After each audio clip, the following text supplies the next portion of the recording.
What's up guys, Matt here today, and I'm going to be doing a review on the Festool ETS 125R. I just purchased this brand new orbital sander just the other day at Woodcraft right down here in Chattanooga, Tennessee. So on the last few jobs, I've been using a more inexpensive Hitachi, Metabo, whatever the brand it is, orbital sander right here. I was down at a buddy's cabinet shop the other day and he said, hey, try out these Festool sanders we got. They're more expensive, but they are way worth the value. They're smooth and they don't leave the little swirls in the doors and other cabinet parts that sometimes you'll find once you stain. You'll see these little squirrely things, looks kind of like a pig's tail. Let's first start out with the packaging of this sander before I even open it and show you. And I have not even opened this or used it at all. You're seeing it the first time just like I am. But here they've got the brand new Sustainer 3. It's got a different kind of clip right here that turns to open, unlike the older models that have the clips on the sides. There are still the areas right here where you can connect these sustainers together. I do like the fact that it has a handle on top in the case that you're connecting it to another sustainer, or you can flip it up this way and you can use this handle like a suitcase handle to get in and out of work areas easy. All right, next we're gonna open this up and I'm gonna show you the boxing inside and we'll pull it out. All right, as normal, packaging for everything. Everything has its spot. Here is the actual sander itself. ETS 125 REQ is what the model number says on here. So at first glance, it has a protector around here, which I noticed on my buddies. This keeps you from getting up against edges and marring up the edge of your paper here. Also, I want y'all to notice that the holes in here is a different pattern than the typical holes of your orbital sander. So your Diablo paper and other brands of paper found at the local box stores are not going to line up with the vacuum holes on here. I'm sure that Festool, you're going to have to buy their proprietary sandpaper or another brand that makes the sandpaper that adapts to their machine. That's not a problem because I actually have about 5 boxes of it ordered right now. I did not buy the Festool brand, but in recommendations from a friend at another cabinet shop, I bought a German brand called Klingspor. I'm not sure how it is in price to the Festool because I have not looked up the Festool, but I would guarantee you that it is probably going to be less expensive. Let's continue to open the rest of this stuff. So here is their proprietary cord here that disconnects from the device. I do like that it disconnects. It's right here on the back. It's going to connect in, twist, and lock into place. All right, we've got the Festool owner's manual right here. Tells you all about the item. We've got the all-inclusive warranty.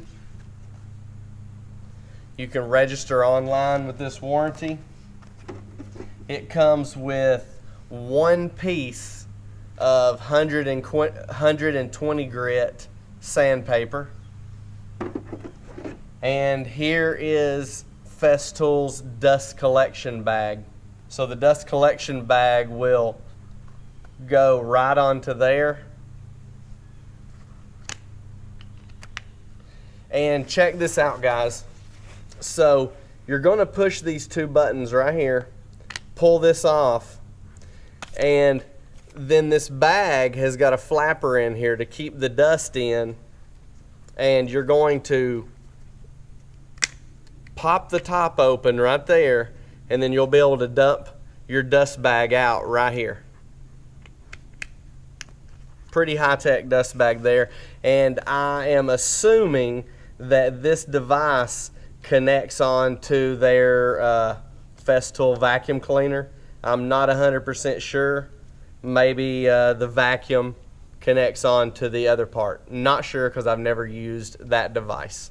Now that I've shown you the packaging and we've unboxed the device, I'm going to go through the steps of assembly once again. So, like I told you earlier, here is the guard. It comes on and off of the machine. So let's snap it into place. We're going to take the cord here, put it in the back of the device, turn it clockwise to lock it. Next, I'm going to take this bag. I'm going to slide this bag. It's just a rubber fitting, and there it's slid into place. I'm finished sanding some primer on cabinet doors today, so we're not going to use the Festool sandpaper. I'm actually just going to use this Diablo 220, and I want to show you the difference in the other sander here and the Festool sander, so we won't be relying on the dust collection today. Alright, I've got my paper loaded up here. First, I'm going to show you the other sander, and then we'll move on to this one. Most other random orbital sanders that I've used have always got a wobble to them, a wow, wow, wow, wow, and they always want to vibrate. They're hard to keep on the actual piece, and I believe that's why they make the little squiggly pigtail marks in your actual wood. First, we're going to test out the Hitachi sander, and hopefully in this video you can see how it wobbles and how it is a little bit hard to use.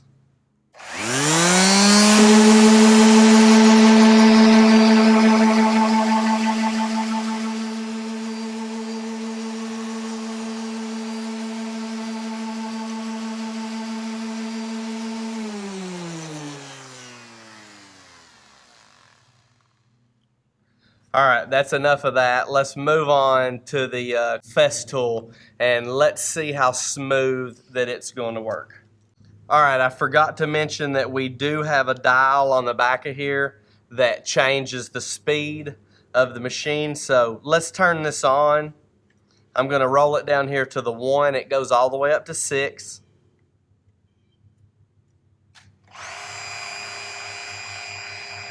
There's the 1. 2, 3, 4, 5, and there's 6.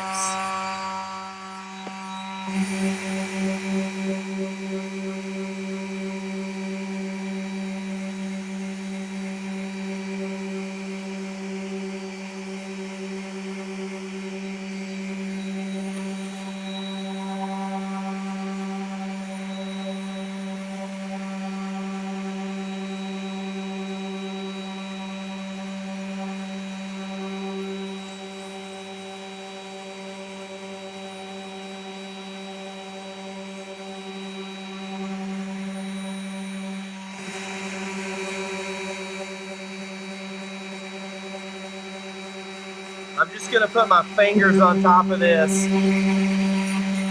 I hope you can hear me and show you exactly how easy this is. Alright guys, so in conclusion, the Festool sander is a lot smoother. It cuts differently than the other sanders. It does not leave the squigglies in your doors like some of the other more aggressive sanders, but the motor is not as powerful and fast spinning as the other sander that I've been using. I did pay $205 for the Festool sander at Woodcraft, where I believe the Hitachi sanders. I got them on a special closeout for $35 a piece, but I think that they're like maybe retail $60 sander. So, you know, they're a third of the price of the Festool. So, in my conclusion, I believe that on more aggressive stuff where I'm taking off finishes, I would use the Hitachi, and in finishing up the door or just sanding the raw wood, I would use the Festool ETS 125R model. They do have other models that oscillate differently and may be more aggressive. That's not what I was purchasing for the job that I needed, so I can't speak on those. So that concludes my unboxing and review video of the Festool sander. I appreciate y'all for joining in and taking in this information. If you like what you've seen, make sure you go down there, click the like button, subscribe to the channel, turn on the post notifications so you don't miss any more videos, and I will see y'all in the next video.